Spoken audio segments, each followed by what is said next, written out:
Good afternoon. This is a eulogy for my mother with thoughts on our life together and reflections on the human existence. Pictured above, my mother enjoying a trip with us to France in 1995, one pensive and one laughing. She also visited us in Algeria and China, so got to see some of the world. She was a blast to be with, loved life, and to say that she was a real character is a gross understatement. As of November 2018, I am biologically parentless. I say that since I have two surviving stepmothers who are both wonderful relatives. I wrote about my father when he died on 22 January 2014, hyperlink included. As I now pass another stage in my cycle of life, my thoughts about both of them cascade together. The two experiences of losing my mother and father were very different, and they were polar opposites in life and in death. My father was a misanthrope, atheist, and proud Irishman. He grew up in a humble, middle-class family, and like his parents, was a dyed-in-the-wool Roosevelt New Deal Democratic socialist. Mother was a rock-ribbed Republican who wouldn't vote for a Democrat if Jesus Christ was on the ticket. Believed in God and eternal life. My mother was raised upper class and spoiled rotten, although it must be said her father made, lost, and remade his fortune 3 times. From a young age, the work ethic was inculcated in all of us. Over the years, Mom and her parents were in the Oklahoma City newspaper a number of times, on the social page, and my grandfather as well in the business section. My mother enjoyed all the public attention. My father was reserved and contemplative. As he got older, he more and more disliked going out and hated socializing, except with family and a small circle of friends.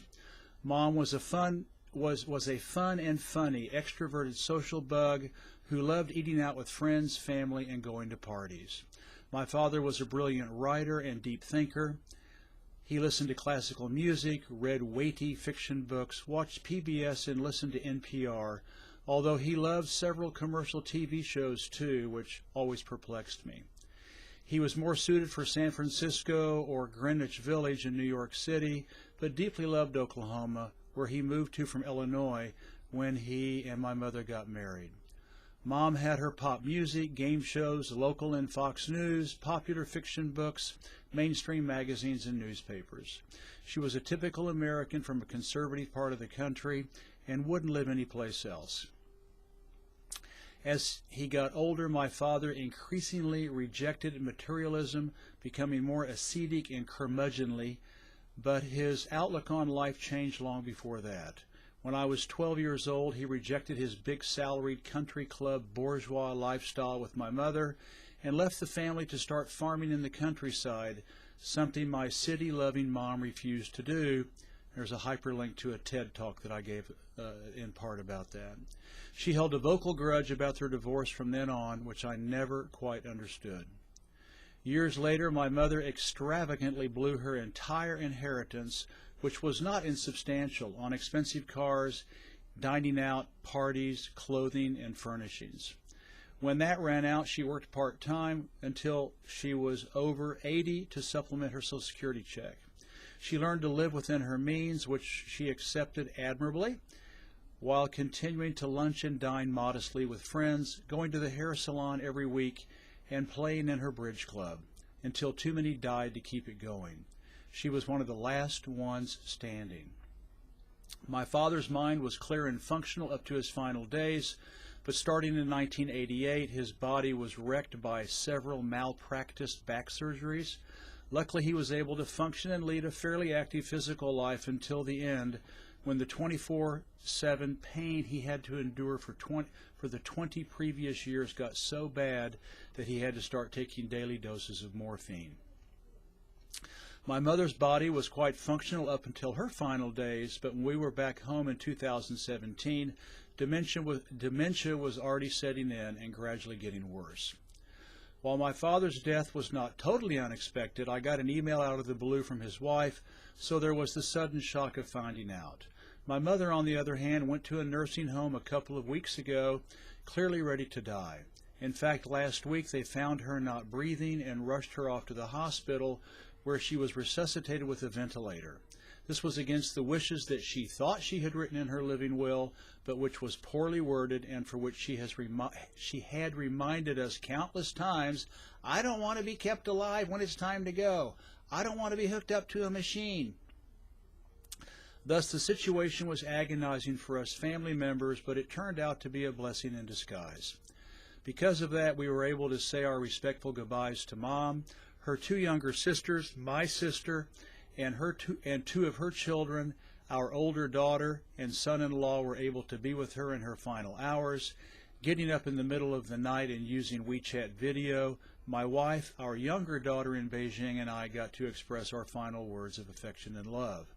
Given the constraints of time, distance, and money for us here in China, I feel very at peace with how her life ended. She was clearly ready to die and did so with her loved ones, accompanying her, albeit three of us halfway across the planet. The ICU team, which was wonderfully empathetic and compassionate, turned off the ventilator a couple of hours after our call, and shortly thereafter, Shirley Marion Jennings Brown Christensen took her last breath.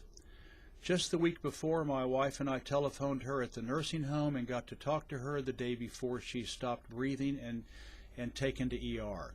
We had sent flowers. As well, she had just received a beautiful bouquet and card from our younger daughter. When we talked to her, she was still conversational and told us, "It's been a really difficult month." I'll say, I joke that I will be in her shoes in about 20 years if I last that long, and that this is just the process of getting old and living beyond our natural lifespan.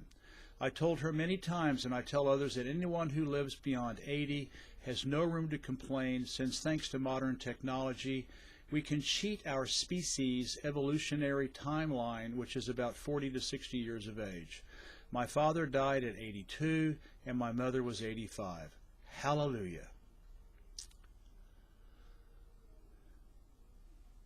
When I got back from the Peace Corps in 1982, after volunteering for 2 years in Tunisia, I learned that my mother, to whom I had added to my bank account to pay bills, had spent it dry.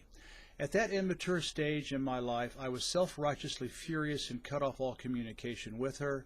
It wasn't until I got married in 1988, when I showed up to introduce Mom to my wife, whom she didn't even know about, that we reconnected. Although I never brought it up once, Mother spending all my savings was a sore spot for me until our last visit to her place for 6 weeks in the summer of 2017.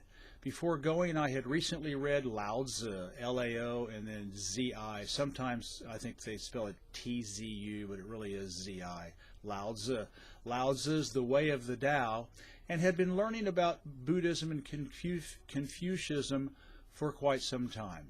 A common concept in all three is to relent, to forbear, to cede and retreat, to be humble, non-confrontational, to keep quiet. The Chinese have a word for it, zhen, and I provide the Chinese character, which I see in action here every day and have written about, and I provided a link for an article about it. The Tao taught me to keep my mouth shut, to cede and retreat. For the first time ever, I could say to myself, what is more important, getting in the final word and making a pointless point that solves nothing, or appreciating my mother, sharing our love, and focusing on our mutual affection for each other without all the useless, petty, finger-wagging stress? I'm just sorry it took until 63 years of age to figure it out, but better late than never. We spent a wonderful summer together as mother and son, which, with her death, I now cherish more than ever. Little did I know it would be the last time I would see her in person. However, in the interim, we talked regularly by telephone, sending her flowers every Mother's Day, Christmas, and on her birthday. I was able to do this because I had finally, truly, organically changed as a person, which for me has been a long and at times agonizing arc of awareness. My journey of realization is joyfully ongoing. And then see the prologue of my book, China Rising, and there's a hyperlink. Recognizing that my parents' deaths helped bring clarity, I can see it all full circle. After 2 years volunteering in rural Tunisia, I talk the good talk about economic equality and social justice. Thereafter, I eventually traveled to over 85 countries, mostly in Africa, the Middle East, Asia, Central and South America. However, I was like the vast majority of Westerners, always smug in my racial, social, intellectual, technological, and spiritual superiority.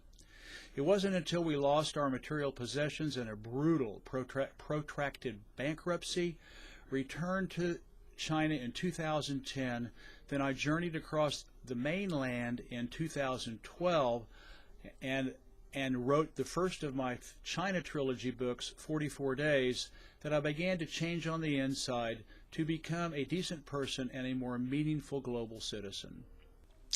Looking back, I now rue a lot of things that I did during most of my existence, being so arrogant and cocksure of my Western paradigms. I regret shutting my mother out of my life for 6 long years on the destructive revenge principles of an eye for an eye and teach them a lesson, both the antithesis of Zen, for a measly few $1,000s. I now channel my opinions and beliefs into my writing and journalism and keep working to practice forbearance and humility, but still have a long way to go. My mother was imperfect, at times outrageous, and we saw little eye to eye. But now I realize that we are all unique and every person is deeply flawed, including myself. Prophets and philosophers like Lao Tzu, Confucius, Buddha, Jesus Christ, Muhammad, Mahatma Gandhi, and Martin Luther King only come along every few centuries or so. If we open our hearts to Zen, then they can all teach us to be good and positive human beings. Thus, I would like to say, Mother, thank you for being a caring, loving person, parent, and grandmother. You did a great job raising your daughter and me. This I said to you on your deathbed. What I would like to add and should have told you before is that I'm sorry I did not learn to relent and disown my petty vainglory sooner in life, and my road is yet long. Before you took your final breath, I can only hope that you were able to forgive me. Postscript. My mother graciously donated her body to science. Therefore, when we go back to Oklahoma for the Christmas-New Year holiday, we will be having the funeral service she requested at that time. We were hoping to see her then, but came up a month short. This eulogy was written on November 25th and published the next day. Thank you.